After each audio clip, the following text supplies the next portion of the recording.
press. That would have been good for Farley. I mean, he obviously had so many struggles.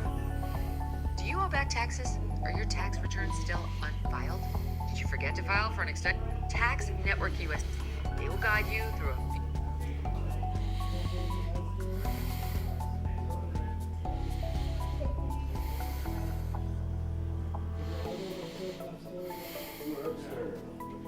We're good?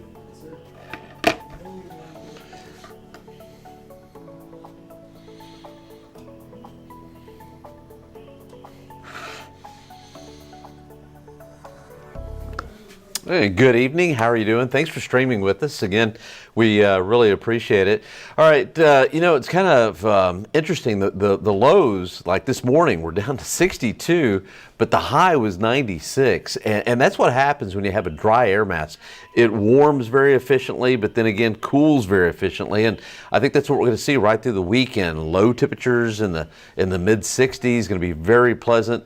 But with that dry air in place and lots of sunshine, we're going to warm up. High temperatures will be in the mid 90s over the weekend. So if you like it a little cooler, go out in the morning. If you still like summer, we'll go out in the afternoon.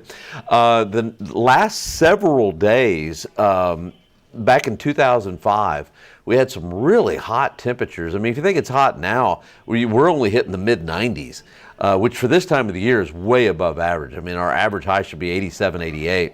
But there was a string of days that ends tomorrow for about a week in 2005. High temperatures were around 102 to 103, something like that. And but once we get into Sunday, they had a cool down in 2005 on I believe that's, what is that, the 29th, I think. But either way, once we get into Sunday and Monday and Tuesday, I think our highs are still going to be in the mid 90s. And then we're going to be pushing some record highs. So we've got impact days for Sunday, Monday, and Tuesday. May have to extend that into Wednesday as well.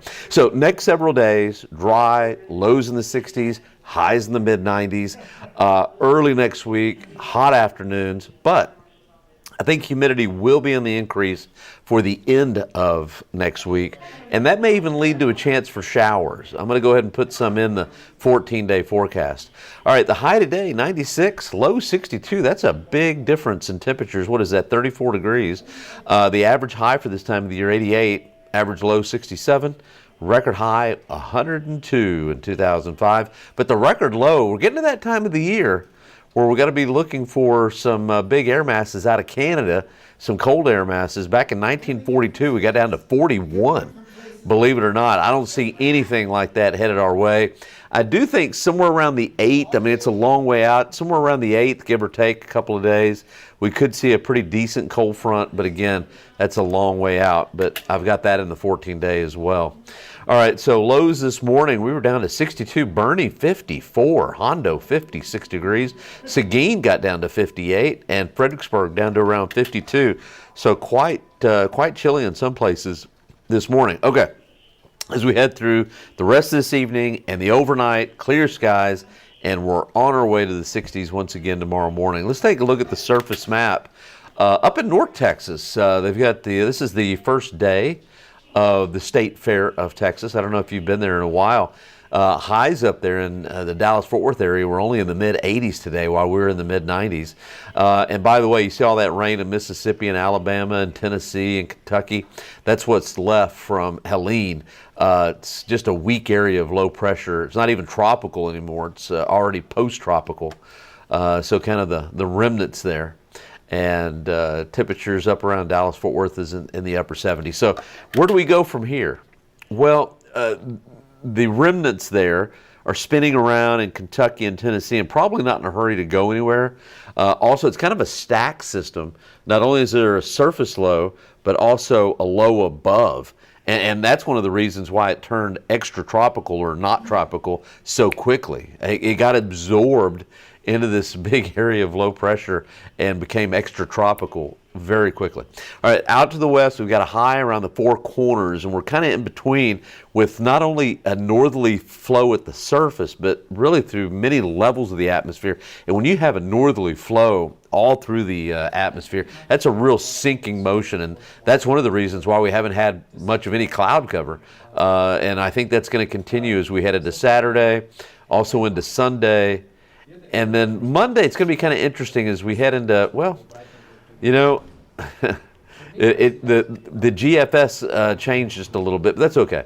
Basically, all the way through mid next week, kind of a northerly flow aloft or kind of a ridge of high pressure for this time of the year. And basically from here to Wednesday of next week, it's just going to be hot. Highs mid-90s, but the lows in the morning will be in the 60s. After that, that's when things, I think, change a little bit. First of all, we'll have to watch the Caribbean. We'll have to watch the southern portions of the Gulf of Mexico. There could be some development there as we head into Thursday, Friday especially. I think we're going to see a little weak upper level low or a trough out to the west. May be enough to bring in the moisture from the Gulf of Mexico, but I'm only going 20%. There's no reason to go any higher than that. And then as we head into Saturday, I still have a 10%. I mean, it's just not good. Rain chance is not good for Friday and Saturday. And then all the way through Monday, like I was saying, down in the southern portions of the Gulf of Mexico or the Caribbean, you see that little disturbance there? It's kind of hard to track it from the Yucatan right there through the Gulf of Mexico and then kind of pushing up towards the northern Gulf and into Florida. We may have kind of a replay, not a real intense hurricane probably, maybe not even a tropical storm, but anyway, a good slug of moisture going into northern Gulf and also maybe Florida as we head into the 5th and 6th. So we'll watch it. I really think that for the most part our hurricane season is over here in South Texas from what I've seen, but let's not slam the door completely shut. So we'll watch that. Here's what's going on in the Caribbean, in the southern portions of the Gulf of Mexico. The National Hurricane Center has a chance for some development over the next 7 days. At the same time, we've got Hurricane Isaac in the North Atlantic, and we've got Tropical Storm Joyce. And then on Joyce's heels, there's another system out there, but it's going to be a real long shot, if that Caribbean and Southern Gulf, if it affects us. All right, let's take a look at the pollen count. If you've got the sniffles, maybe ragweed. I'm not allergic to much, but I am slightly allergic to ragweed, so that may be affecting you. Mold is 900 in moderate, grass is 40 in light, and pigweed is 30 in light. So here's a look at the 14-day.